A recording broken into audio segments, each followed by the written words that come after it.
Lead Time is a podcast of the Unite Leadership Collective, hosted by Tim Allman and Jack Caliberg. Lead Time taps into biblical wisdom for practical solutions to today's burning issues.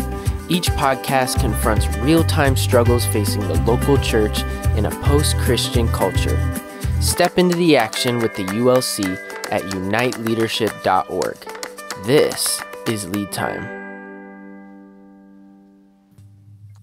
Welcome to Lead Time. Tim Allman here, and in this season of potential political division in the Lutheran Church Missouri Synod, we're setting up conversations with church men and church women who are simply trying to lead with faithfulness, courage, with confidence, humility, and we have the amazing opportunity today to hear for a second time from President Don Christian of Concordia, Texas, as well as his partner in the gospel there, Provost Kristi, Kirk. Thanks so much, friends, for being on Lead Time today. How you doing? Good. Glad to be here. Good great, stuff. Great to see you, Tim. Yeah, likewise, brother. So, goal of this podcast, especially on the heels of my conversation with the leader of the 703 committee, the task force, Mr. Christian Preuss. That podcast came out a week or two ago. The goal of this podcast is to allow you to respond on behalf of Concordia, Texas, to many of the accusations or confusions that may be swirling as we head into the Synod Convention. Don and Kristi and the CTX family, you gave a response to the report that came out from President Harrison in the convention workbook. I have that hot off the presses right here. This thing's thick. I'll let you know there's a lot to consider as you look at that convention workbook. But nonetheless, President Harrison came out with his report, and so I'll be quoting some of those quotes and allowing you to respond. But first and foremost, there's a lot of maybe misinformation, confusion around what happened with CTX and your Board of Regents and the vote to leave the Concordia University system? And some people say, is that something that a university, a Concordia, can actually do? So Don, Kristi, whoever would like to jump in, thanks so much for chatting with me today. So you want to start with whether we can do it or why we did it? Let's start with why, and then can you? So, it's a long process, over 2 years of thinking, talking, debating, asking for conversations, and it really began with the work of the 703 committee. Once they put their first report together, let's call it, I think July of 2020, excuse me, that first report came out. Our board immediately dug into it and began looking at what it said, what it was proposing, all the changes of affiliate, Concordia University, or Commission on University Education, how the boards are selected, what they do, et cetera, all the things that went to that. And really began trying to have a dialogue, our board specifically, with the 703 committee. After every board meeting, we actually sent a list of things we thought were good, what should be changed, questions to consider.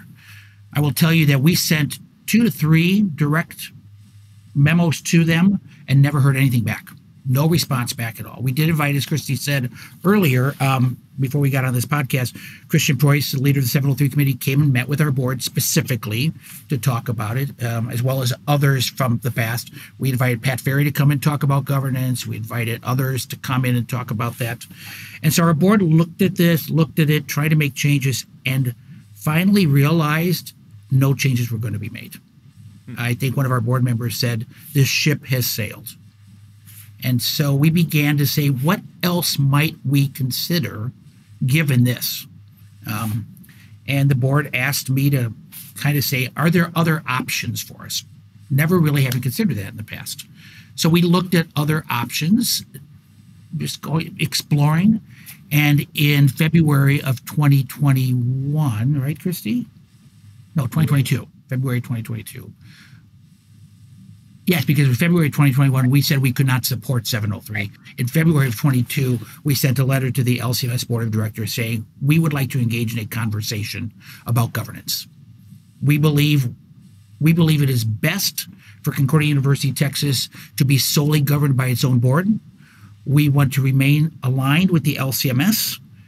We want to have a conversation about that, and we'd like to have a decision before the end of the year. Kristi, that went nowhere. That's good. Yeah, went nowhere. It went nowhere. I shouldn't say that. That's Kristi, jump in anytime. It was difficult. They really said there's no room within the bylaws for a conversation. Right. And we asked again, and they said there's no room in the bylaws for a conversation. And that's when they said you can think about a, quote, separation using bylaw 3.6.6.4I. And that's the bylaw that allows for a school to be relocated, divested, put together with another school, or separated. And literally that bylaw, I think I've shared this with you, Tim, those things can be done without the local board agreeing to it. The bylaw is written in such a way wow, that can happen. And so that's a huge risk for an institution to know you can be relocated, divested, put together with another school by other people outside of yourselves.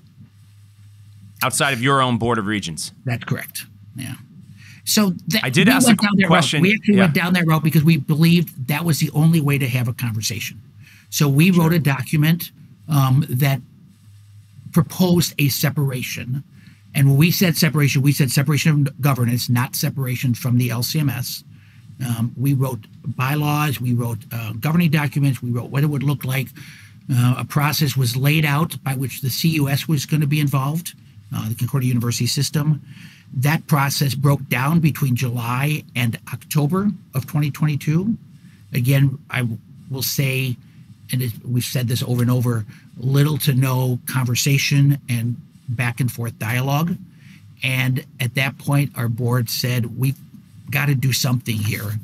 And the board made the decision in November to become the sole governing board. Lots of reasons went around that. At the end of the day, it was about protecting the institution. Making a decision at that point was protecting the institution in lots of different ways. And I guess to come back, that's the process that led to it, right? Let me go into kind of the why behind that. And it really lays with this. It's a question of where authority control should lie. And our board believed authority for and control over the institution should lie with the local Board of Regents. And 703 and current bylaws too. This isn't just about 703. The Concordia University system and the LCMS basically have say over every single board member, who can be on there or not. They have final approval or not. They have complete control over who is selected as the president. 703 does a lot to control and determine the mission of the place, very specifically and ongoing, and just the number of risks that come up. I mentioned 3.6.6.4I, how governance is set. When you've got, Kristi, what was the number I used? That when you add it up, there are 7 people, 7 different entities I report to in 703. And then simple, just the Don. unknown proposed bylaws. We know what 703 has said publicly. What we don't know is what 703 might be preparing to replace what's in the workbook and other resolutions that are coming outside of 703 that could put the institutions at risk. Well, let me jump in here, Tim, and speak to 2 things. First of all, your original question, very briefly, can we do this? Clearly, our board believed that it can, as the fiduciary responsibility for the institution. It believes it can. As a nonprofit entity chartered in the state of Texas, according to the laws, we can. The board clearly believed that it could and did, and so. Some of the pushback will be, do the bylaws of the LCMS allow this? And clearly, the synodical offices believe no. And yet our board believes that they had the responsibility, not just the right, but the responsibility to make this change. And so that's kind of the can answer. I also want to speak to what Don mentioned about local control. I mean, it's so much what it's about. And I believe it was early on in this process that Mike Newman began to use the phrase District President of Texas. Governed more like it. District President of Texas, thank you. That it was governed more like a congregation, where a congregation has authority to choose who its leaders are, to choose how it's going to govern itself, right? Some operate through a presidium, some operate through a voters council, all those different kinds of things. there's a lot of freedom in local context to make decisions that are right for that ministry, because they are made by people who love the institution deeply, know the institution deeply, care about the institution deeply.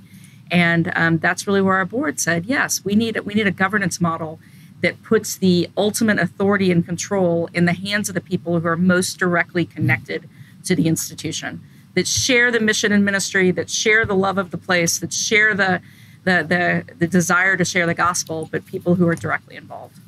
You know, Tim, I think one of the phrases that's being used both in 703 and in some of the letters that are being written by the LCMS, that the Concordias are owned and operated by the congregations of the LCMS. That, I'm not sure what that really means. And I think part of what Kristi was saying there too is because of the shift in the Concordias, their main work over the last 50 years, right? Tim, when you and Kristi and I went to a Concordia, it was a very different place than it is today. Absolutely. Very much. We were faced inward for very good reasons, right? We were directly serving the church. That mission, God has given us a different mission. We now face outward, and we indirectly serve the church there. We still directly serve the church by producing church workers. We get that. But the majority of our mission is facing outwards to serving people who show up at our doorstep. People who look very different than you and me, people who have different aspirations in life, people from all backgrounds. And we have the opportunity to talk about Jesus, to introduce salvation to them, and educate them to do great work in their communities, wherever God puts them. And I think that's one of the hardest things for the leadership of the LCMS to wrap its head around right now. It is, when you read 703, it is written for schools that primarily produce church workers, secondly, serve Lutherans from Lutheran congregations, and only thirdly, for others who choose to attend. Wow. Thank you for that. I'd like to go back a little bit to to get a little bit more detailed, because I hear what's been put out by Christian Preuss, Mr. Christian Preuss. I have to say Mr. because there's a Pastor Christian Preuss as well who's leading. What has been put out is this kind of difference between the right and the left-hand kingdom. So right-hand theology, word and sacrament, our good Lutheran ethos, our tension-filled theology, scriptural confessions, etc. What I have signed on to. And then the struggle I hear is that they kind of want to release as much as possible, at least verbally, left-hand kingdom responsibilities to the Board of Regents. But just to get clear, you're not entirely trusting that is what is behind. That distinction is clear in 703. It feels like it's bleeding over. The right and the left hand control onto the respective Concordias is not clearly defined. Who gets to make, and the authority question is absolutely huge. Who gets to make final responsibility, the final call for divestiture of a respective institution? Mr. Christian Preuss was clear to say the Board of Regents, because we have history here, Selma, Bronxville, Portland, that the Board of Regents did sign off, those respective Board of Regents, on the sale, the divestiture of those institutions. But according to 703 as currently stated, that may not be the case for maybe a Concordia Irvine or a Concordia Chicago, those others who are still within the CUS kind of system. Am I drawing that distinction well enough that the tension, the bleed between the left and the right-hand kingdom, Don and Kristi, is that what we're wrestling with, Kristi? Yeah, I'll speak to that, Tim. You did a good job summarizing that. When I first heard that described that way, I was like, okay, that makes sense to me, right? It's illogical. The bottom line is, as long as someone outside the Board of Institutions still controls the selection of the president and the selection of the board, they control the left-hand kingdom as well. You don't, if you have control over who sits on the board and who sits on as the chief administrator, then you have control of the left-hand kingdom. So I just don't believe that it does that well. In theory, that makes sense. But until you let go of those two things, that's just not the case. The other thing that concerns me when I hear people talk that way is, again, it really goes back to that sort of authority question.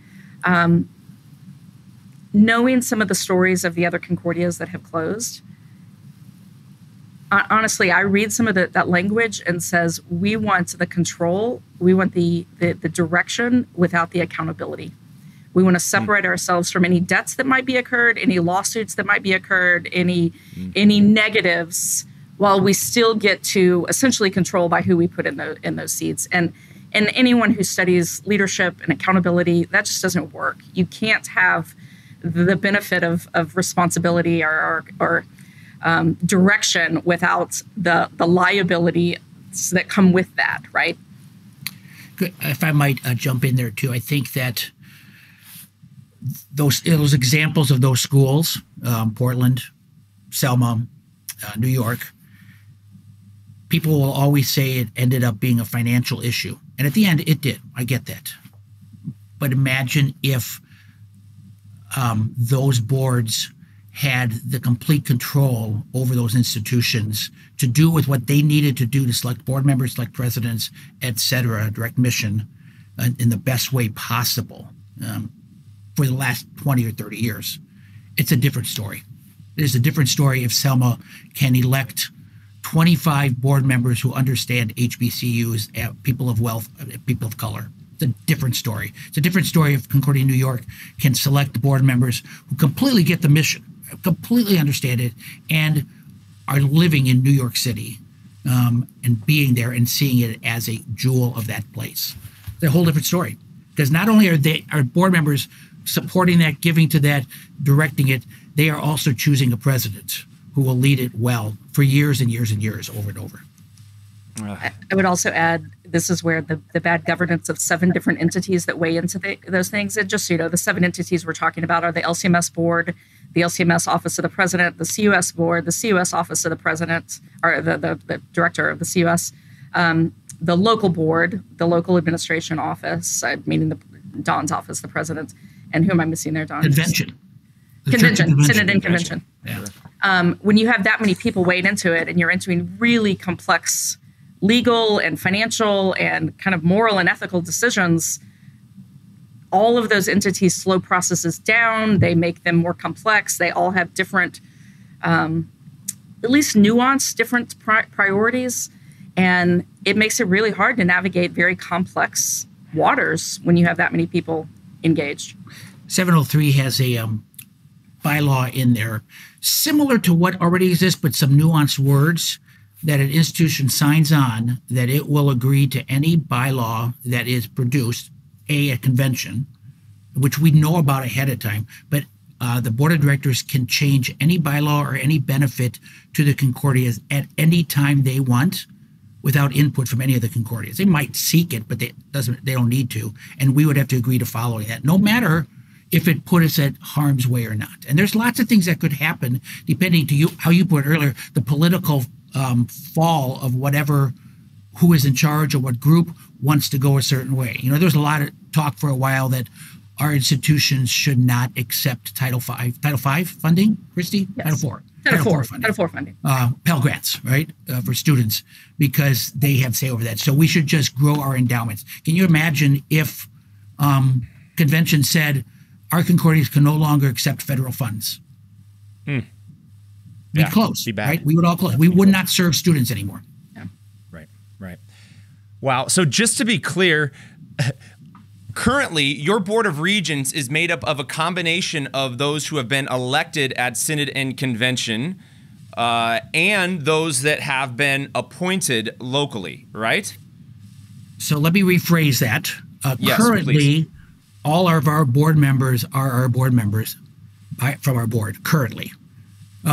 Prior to November 8th, it was made up of people who had been elected Synod, elected district, appointed by our own board, and appointed by the president of Synod's office. Yeah, so there's a mixture there. Some of them have resigned of that group. We went from 18 to 14. And so as of today, they are just board members. Right. They no longer represent any entity. At CTX, for sure. But with 703, as it currently stands, the representation locally would be totally given over to CUS, Synod and Convention. Is that the way you read it, Don and Kristi? No, 703 as it is today, it printed in the workbook. Let's be very clear that 703 in the workbook it's evolving. Will probably look different than 703 in today's business. True. There are still 8 locally appointed regents, but this is true today. The board cannot appoint those regents until they have approval from the CUS. And that's true in current bylaws. So there is oversight there. Okay.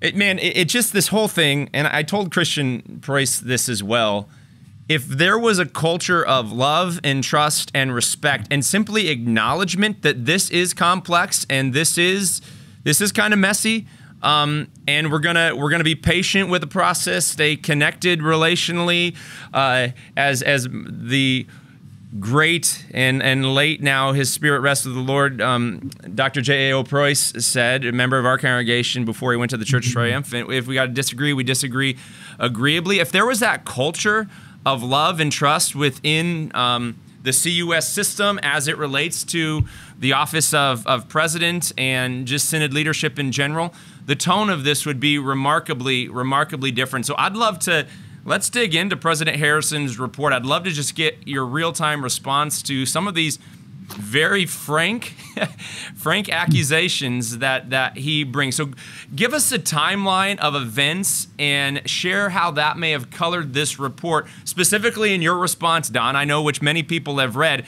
that 9-month gap. Talk about that kind of a journey between the visit and then the report. Yeah. You want me to take that, Kristi? I'll start. So what you have to understand is that in March of 22, President Harrison had finished his visit at Concordia, Wisconsin. On his way home, he sent me an email saying he was going to come visit us in a month's time. So it was not planned ahead of that. Right? Obviously, we had sent our letter in February about considering a conversation. So this visit came on the heels of that and probably on some things he had heard, right? So we had about 4 weeks. We had 4 weeks to get ready, actually 2 weeks, because the email came 4 weeks before the visit. We didn't get an official letter detailing what the visit would look like until 2 weeks before the visit. Let's just say that those 2 weeks, we spent all our time getting ready for a visit that had no standards, no outline, no process of how it was going to happen. We prepared our people as best we could. They were, as Kristi would say, the hardest 3 days of our life here at Concordia University, Texas. And Tim, I'll come back to what you just said. When there is a lack of trust, when there is a lack of standards and accountability, it makes life really difficult. Yeah, let me add a few things to that. And I think that Don ably expressed on behalf of the institution, we welcomed a visit. We acknowledged the authority of the Synod present to do this. That said, we believe it wasn't done particularly well, both in the short time frame. We asked repeatedly for mutually agreed upon kind of standards of the visit. What do you, and know that those of us in higher ed are very used to external people coming in and evaluating us, right? We do this a lot through various accrediting agencies and financial audits and lots of things, right? But they give you a list of this is what we're here to understand. This is how we want to go about it. We asked for that. We were told, no, we're just coming. These are the people we want to meet with. They met with 55 people in half-hour, really 25-minute increments. No real follow-up conversation, right? I met with an individual staff person for 25 minutes, ask them some questions. That doesn't leave you much time for dialogue to really dive into things, ask some questions. And then at the end of that, form some opinions that we felt were a lot of information taken out of context, a lot of information that was just woefully incomplete, because what can you really learn in one 25-minute conversation with someone? And Tim, part of this was there were 3 groups asking questions, 3 people in a room, one of us and 3 of them. And there was no set questions. Everybody asked what they wanted to in each room. They had not organized themselves, say, these are the 5 things we want to know about Concordia University, Texas. I think individuals had their own personal agendas. They wanted to find things out. And so questions came from that realm. They were often very leading questions. Kristi and I sat in about half of these conversations as observers, and they were leading. They were often inappropriate and sometimes just didn't get at the heart of what we believe they should have been looking for if they really wanted to understand Lutheran identity, right? So President Harrison's report probably talks about some of those leading questions that they were. So I just have to, from a local pastor perspective and the love and the collegiality, the best way I can understand this is a pastor in a circuit, a local circuit, working with who is my ecclesiastical supervisor, a district president. And so as your ecclesiastical supervisor, the lack of clarity from President Harrison about the nature of the visit and then the diverse voices with very strong opinions, it feels to me, and this, it just is what it is. And I have talked to people who sat in those rooms that it was a witch hunt type of, we're really trying to narrow in on, DEI. And I want to get your opinion on the diversity, equity, inclusion conversation as it relates to sexuality, but it really was very reactive to what is going on in culture. And I think a lot of times right now, if we get any kind of whiff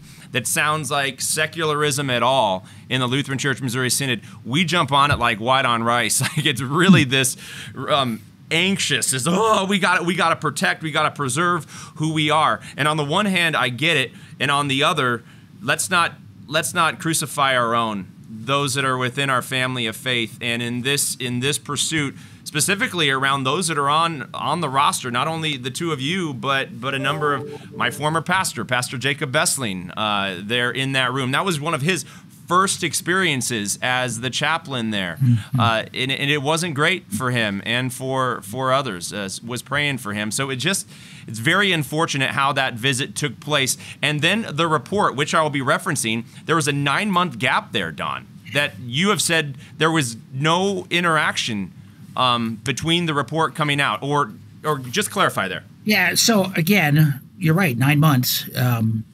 Again, we're used to this. People come visit. They take some time to write a report. Typically, the report is sent to us for our feedback, and then changes are made based on that.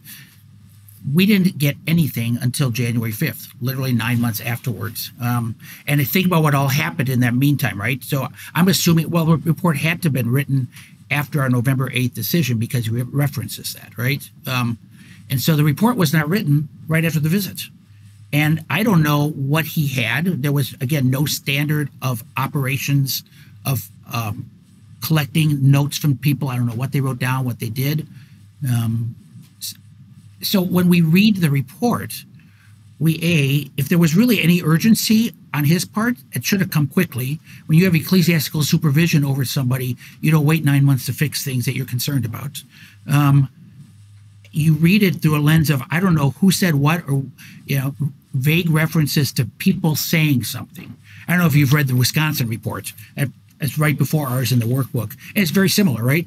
Comments made, and I would say comments made by people, perhaps, and then written in a report that goes public without any substantial evidence behind the comments made by people. To me, that is reckless work. It is simply, we've used the words, statements and events taken out of context, I'm reading this, innuendos that lack supporting evidence, and untruths, none of which reflect the depth of our commitment to Lutheran identity. There is some really harsh statements in President Harrison's report regarding our Lutheran identity towards the end of that report. Well, let me just... It's simply untrue. It is, yeah, so let me just reference this. Documentation. So people may not have read the report, but President Harrison said during their visit that pop evangelicalism, liberal theology of justice, and secular diversity initiatives appear to influence nearly everything. That's strong. And that this overwhelmed your Lutheran identity. He did praise you that you kept Lutheran as your identity marker, but he then went on to write that the Lutheran identity of CTX is superficial, normed and shaped more by other Lutheran church bodies, unsure of which ones, probably thinking ELCA there, and their theologians, rather than by theologians and pastors within the LCMS who have theological horsepower. How subjective is a lot of this? Theological horsepower to engage cultural issues in a solidly confessional Lutheran way. That is strong verbiage. If that came from President Mike Gibson, for me in the PSD, apart from relationship in a 9-month gap, I would be offended. Just frankly, and I know that was your response. So, I mean, a lot of this secular diversity initiatives, any response to this, and then saying that you have no Lutheran theologians with horsepower connected to the cultural issues of this day, that is a strong accusation, which I personally, because I know your institution, believe is patently false. Thoughts? Yes, I think those quotes that you gave there, Tim, are perfect examples of our frustration with that report, right?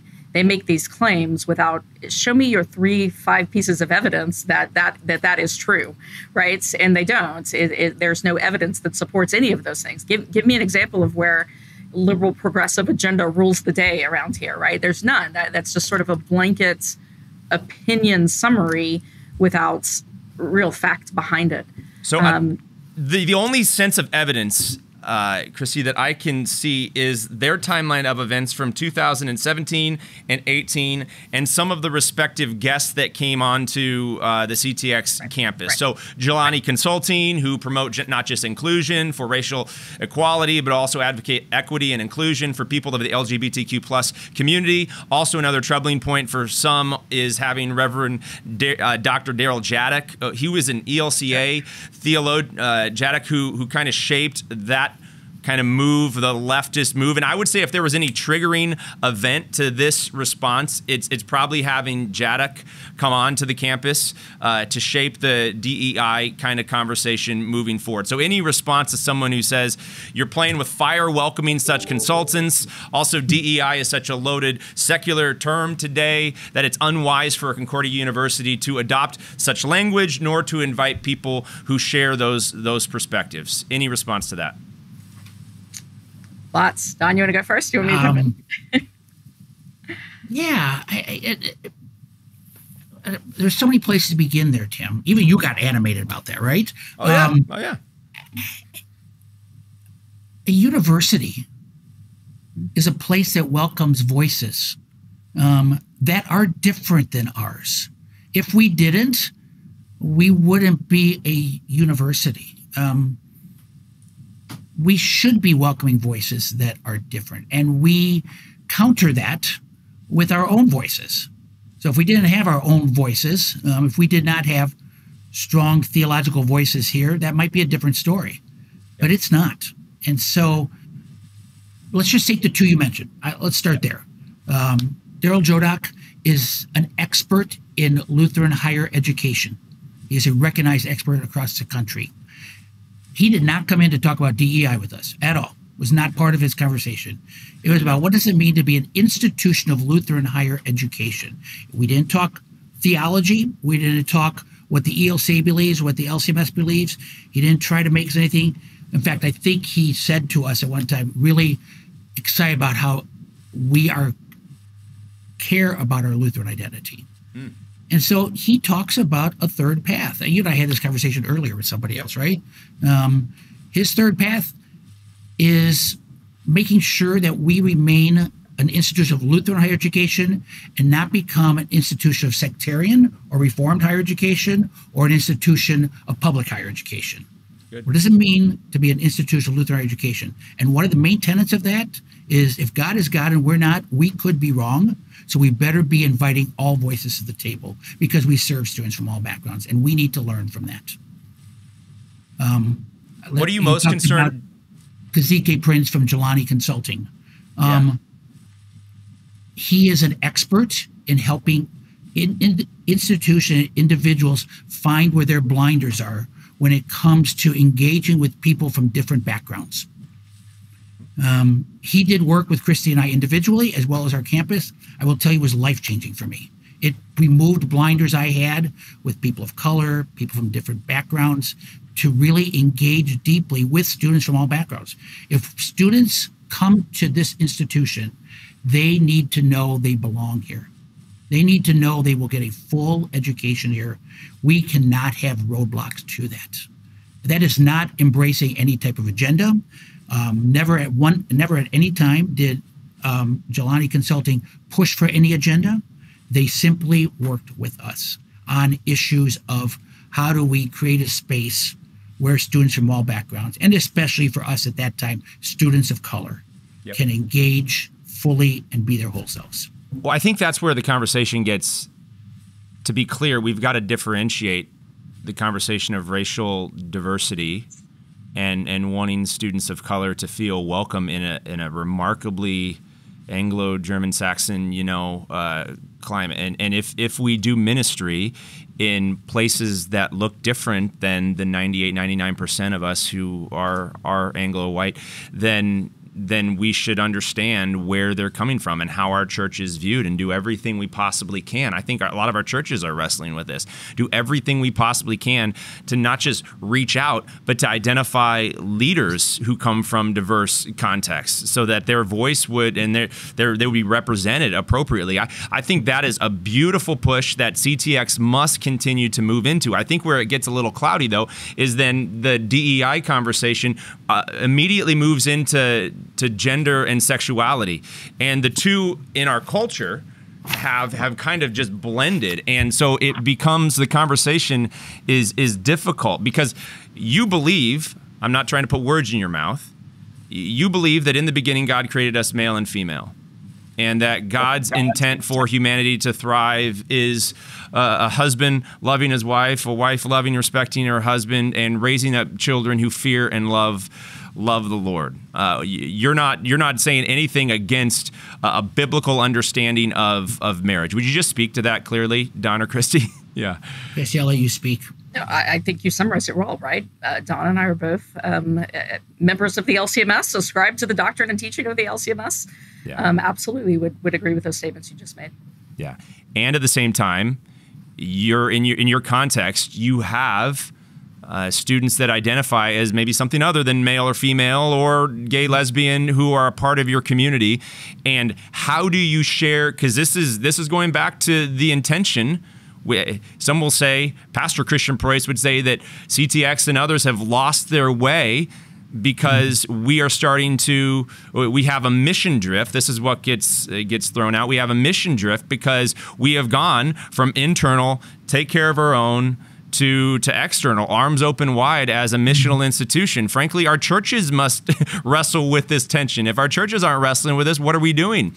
Will people who look different than us and have even other worldviews enter into a conversation with a Bible-believing Christian and experience love and care and ability to listen before we speak, and then based on relationship to speak the truth in love? This is the tension that we all must walk through right now, apart from going down the fundamentalist line, because you can get to Pharisaism and legalism really, really quick, man. It is a slippery slope. And I will say that in some of our streams right now, we're missing the balanced third way of law, gospel, intention, saint and sinner, now, not yet, the right and the left-hand kingdom. All of these things are meant to be kept in tension, and organizations like CTX just move us. Hey guys, who are we here for? Just newsflash, our institution, this is what you guys probably say, we're in Austin, Texas. This is, you may have the Bible Belt. This is a place that's very diverse. And so as we welcome students in our community, we need to understand how to do so with love and care and respect while not compromising the truth. Am I articulating the tension that you all are walking through? Well, Don, I don't know. You are, Tim, and I love what you're doing, and it is every one of our churches should be wrestling with this, right? What do you do with a member of an LGBT community who walks into your churches? You have to learn to do all those things in tension, as you just said. I also want to bring this conversation full circle to something that you said earlier, that we talked about earlier, and that has to do with sort of the evolving nature of the Concordias. When Concordias were entirely church work preparation institutions, when they were very internal focused, it is a different thing. as higher ed has evolved into what I would call much more like the Lutheran, the LCMS social service ministries than historically they have been. When we send people into Lutheran hospitals, there's fewer of those these days, but Lutheran hospitals, when we send people into humanitarian crises, we are not asking them, are you LGBTQ or not? Because I can't serve you if you're not. When we send people into any sort of social service, I'm a foster parent through Upbring, right? Awesome. We are providing care to, which is the Lutheran Foster Care Agency in Texas. We are providing care to children who need it without asking questions about whether they meet some sort of criteria. And that's what we do as a college. We get to serve. We get to serve the students God brings to them. In the midst of that, we get to share the gospel with them and share the truth with them. And that is a beautiful ministry.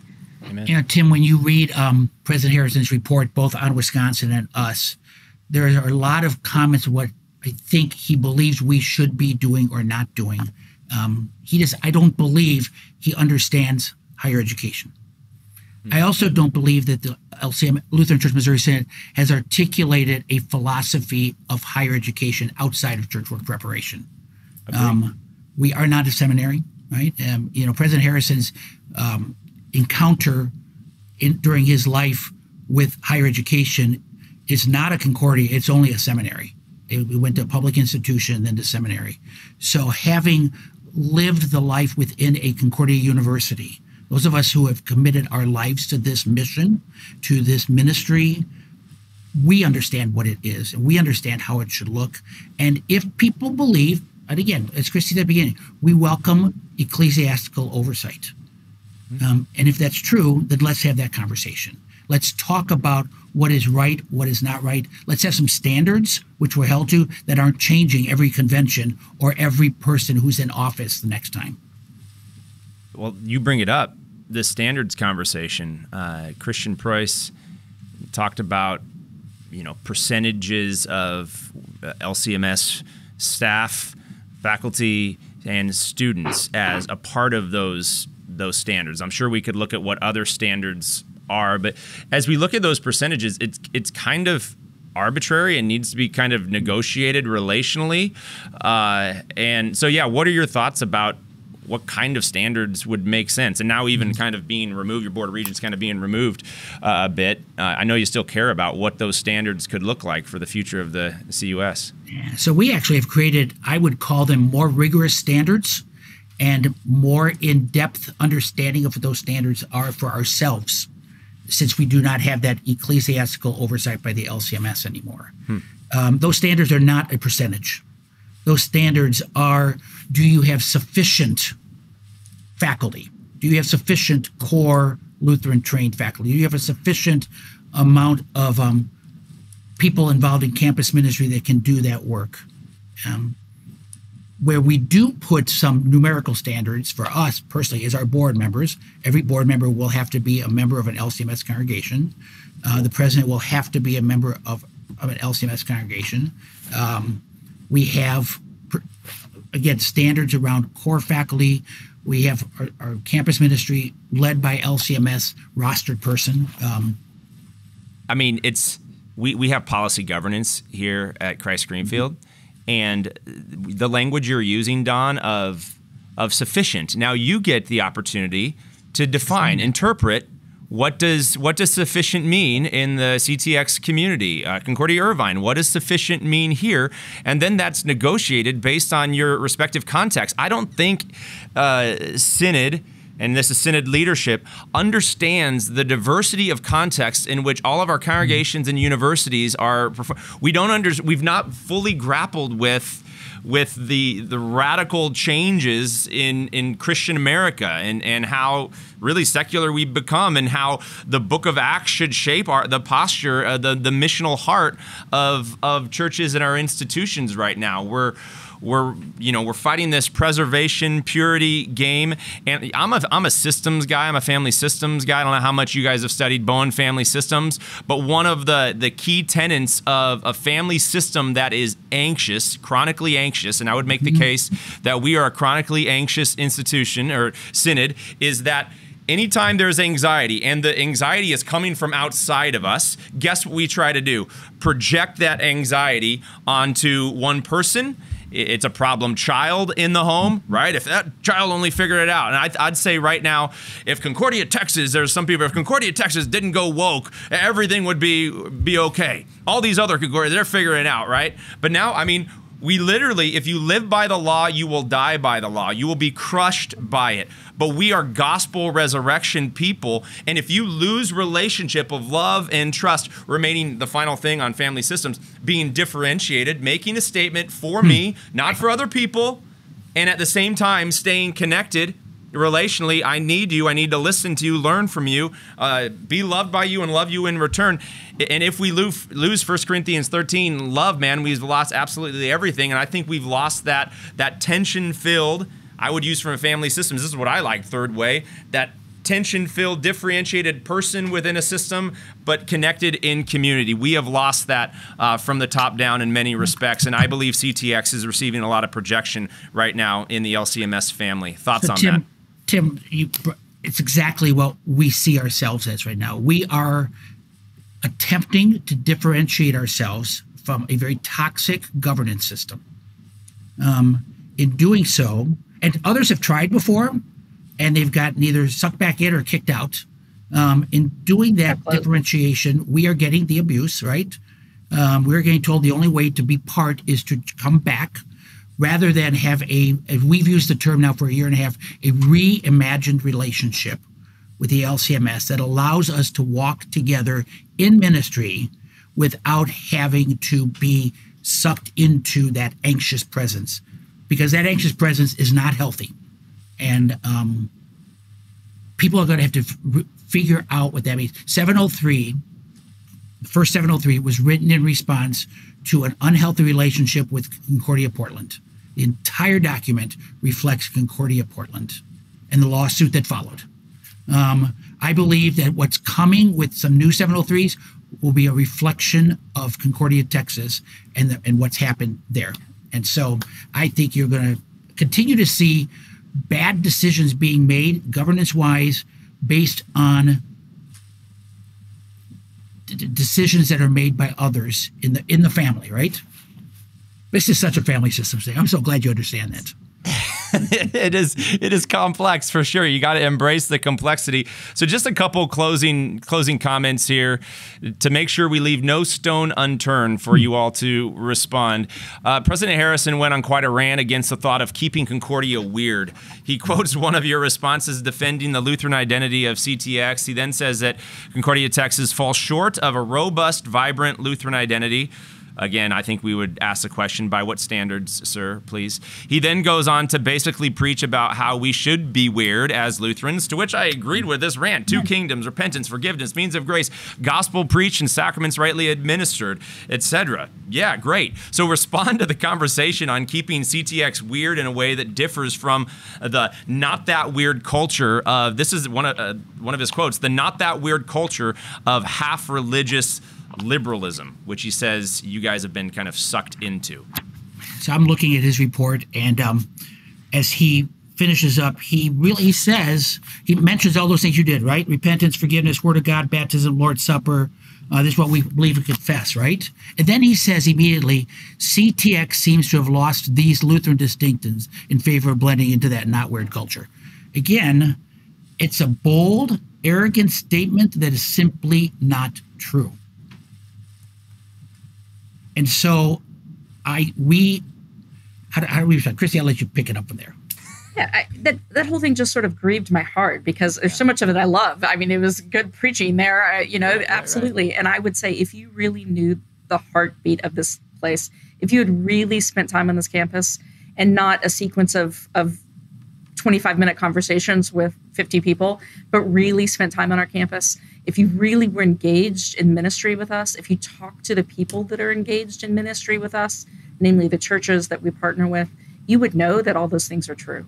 Again, spend time on a secular higher education institution. I promise you, Concordia is different than that. It absolutely is. We are driven by the gospel. We are motivated by love of Jesus, and we serve our students in a completely different way. And so I just found that whole section just woefully tragic, because I just think it missed, based on some set of standards that we don't know what they're talking about. I don't know what a robust Lutheran identity looks like on a college campus.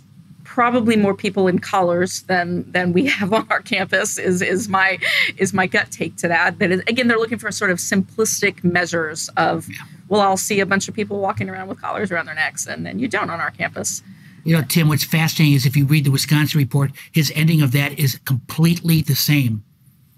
He uses the ending that Concordia says, live uncommon lives. And so he does the exact same verbiage using uncommon rather than weird.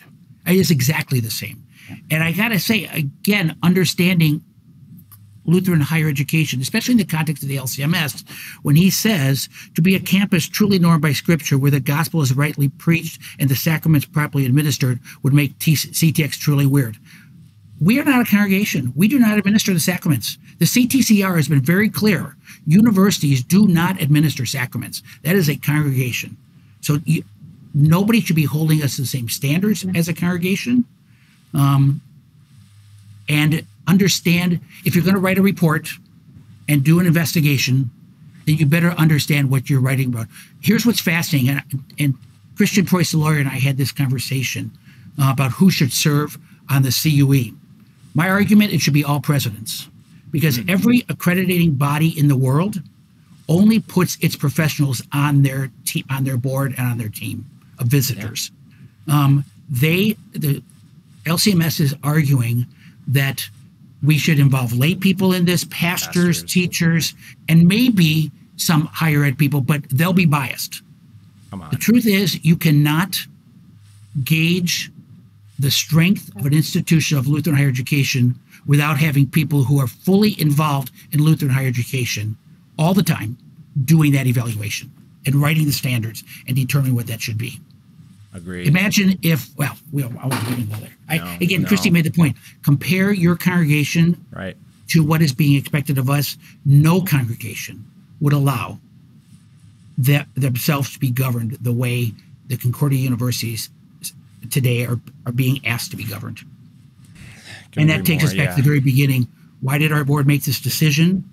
Because it has to protect this institution long into the future to remain the school that God has called us to be. Amen. President Harrison closes the letter with a remarkable change of tone. That's almost as if we hadn't just read what he wrote. I'm encouraged by CTX's willingness to admit past mistakes and reframe conversations in a more Lutheran lens. And I don't know exactly what the nature of that confession and absolution journey was, but he says there was some element of that. And then he goes on to say, we, the Synod and Concordia, Texas, are in this together. We are allies, not adversaries. President Harrison then concludes with saying, now is not the time for separation, but for closer affinity. And again, going back to my systems theory perspective and the heavy reactivity and the lack of relationship and time spent to understand the heart and the core of the culture and the theology of CTX, that's just lip service in my opinion. Tim, you know that in dysfunctional families, we're going to beat you up, and then when you try to walk away, we're going to pretend we love you. Oh, no. Right? All the time. And then once you're back, and those of us, those who cannot differentiate themselves will go running back over and over and over and over back into the abuse. And I had not read it the way you read it, and I think you might be right.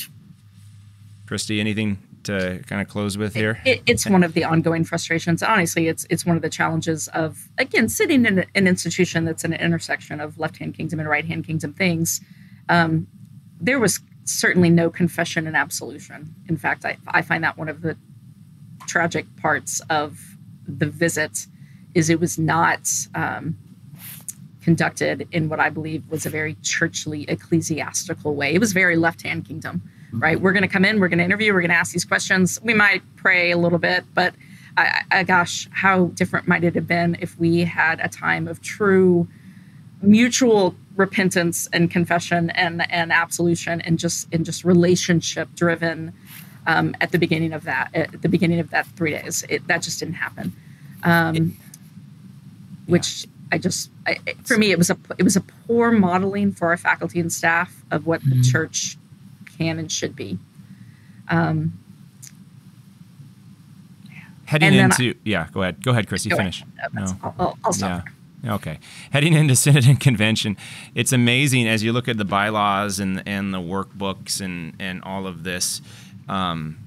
It's amazing how much time and money and ink is spilled on confession and absolution issues. So let me just play something out here, Don. If President Harrison were to come to you and with humility say, I'm sorry for my contribution to the struggle relationally, and I'm sorry for how that visit was conducted, and even if I could take back some of the things and the tone with which I wrote about CTX, would you forgive me, Don? What would you say? What I always say to people when they come and ask for forgiveness, I forgive you.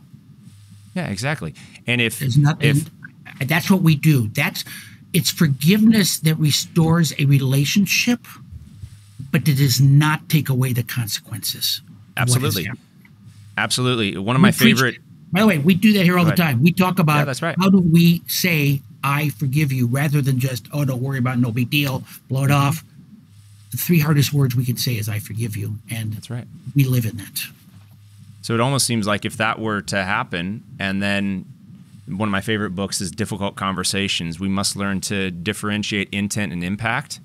And if CTX could then say, our intention in inviting Jedek and others was this, your interpretation was this, there's a gap there. And so insofar as it impacted you and our system, our family negatively, we take responsibility for that and we ask for forgiveness. I would hope that you could say that, differentiating intent and impact, and we resolve under the cross of Christ, like brothers and sisters are called to do. John chapter 17, that the world would know the love of Christ in the way we walk through difficult times together, remaining united under a common confession of Jesus as Lord and Christ. Like I'm an idea. I guess I'm an idealist. I don't I don't know if that could possibly happen, but wouldn't it be amazing if that conversation took place on a sitting convention stage?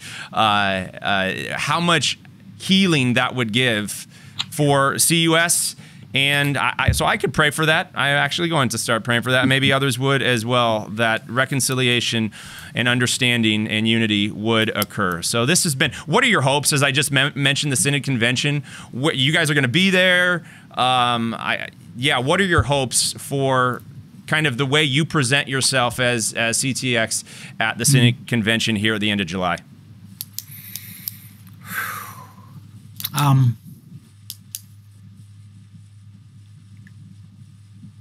We are going in very humbly. It is as an institution that is no longer governed by the LCMS. We are not a part of delegates, etc., with the convention. As rostered workers, we have every right to attend the convention and listen, which we will do. But it is not our intention to draw attention to Concordia University, Texas. In fact, it is my hope that between now and then, we may be able to come to a conclusion so that the church can put the issue of LCMS versus Concordia University, Texas behind it. It needs to. It needs to move on in mission. I hope that I hope the LCMS will be able to see us as a partner in ministry. We certainly see ourselves as a partner in ministry with the LCMS. That will look very different than it has for the first 96 years of our life, but continue to be in a relationship that is reimagined than it's been for 96 years. Thank you. Kristi? Yeah, I think, my hopes for convention are really much bigger than the Concordia, Texas question, right? And I can speak to that specifically, but bigger it is that our church body can find some reconciliation and healing, because I think the brokenness of the church body is far bigger than us. It continues in lots of ways that I hope we can find some unity and common ground again, because it feels very fractured right now in lots of ways. For Concordia, Texas specifically, my prayer is, again, I walk in there humbly, be transparent. I want to answer people's questions. I want to give them as much as the truth as I can, hopefully as unbiased as I can. It will never be our intention to speak ill will of anyone. We can kind of present the facts as we've seen them. But to do that in a spirit of gentleness and really hope for the future of the gospel and the future of the church. Amen. Well, I am grateful for you both. I have been praying, will continue to pray for you both. I pray church leaders, pastors, lay men and women, pray for you both. And honestly, just want to see the kingdom of Jesus expand. At the end of the day, it's not about institutions. It's not even about local churches. It's about the church carrying out its gospel mission with love and an offensive, not offensive, offending way, but an offense. Do whatever it takes. Risk, bet the farm. Do the Apostle Paul's, I became all things to all people, so by all possible means I might win some. Could we have that sort of a posture and recognize we're not compromising theology, but we are recognizing the times, and we want to go on mission to love people right where they're at, so that Jesus, the Prince of Peace, the prodigal God who runs after the son or daughter who's run away, would be what people experience, his grace, and that the cross and the empty tomb and the hope of the new day to come would be what just tempers down. We know the story of which we're a part. We all agree on creation all the way to recreation on the last day. Jesus is Lord of the church, and if the Holy Spirit is not involved in our daily decisions and the posture of love, the fruit of the Spirit being present in us in our work together, my goodness, this thing goes sideways fast. So I pray that the peace of the Lord, which surpasses all human understanding, would keep and guard your hearts and your minds in Christ Jesus our Lord. I love you both and grateful for our partnership in the gospel. This is Lead Time. Sharing is caring. Please like, subscribe, comment, wherever it is. And maybe you have diverse opinions, just fine. We're all growing together up into Him who is our head, Jesus the Christ. We'll see you next week on Lead Time. Thanks so much, Thanks, Don, Tim. Kristi. Hi, Tim. Thanks for having us. Thank you. You've been listening to Lead Time, a podcast of the Unite Leadership Collective. The ULC consults and brings together cohorts of congregations to build the culture, systems, and structures of intentional discipleship multiplication. To go deeper with us, create a free login on uniteleadership.org for access to exclusive materials and resources. Thanks for listening, and stay tuned for next week's episode.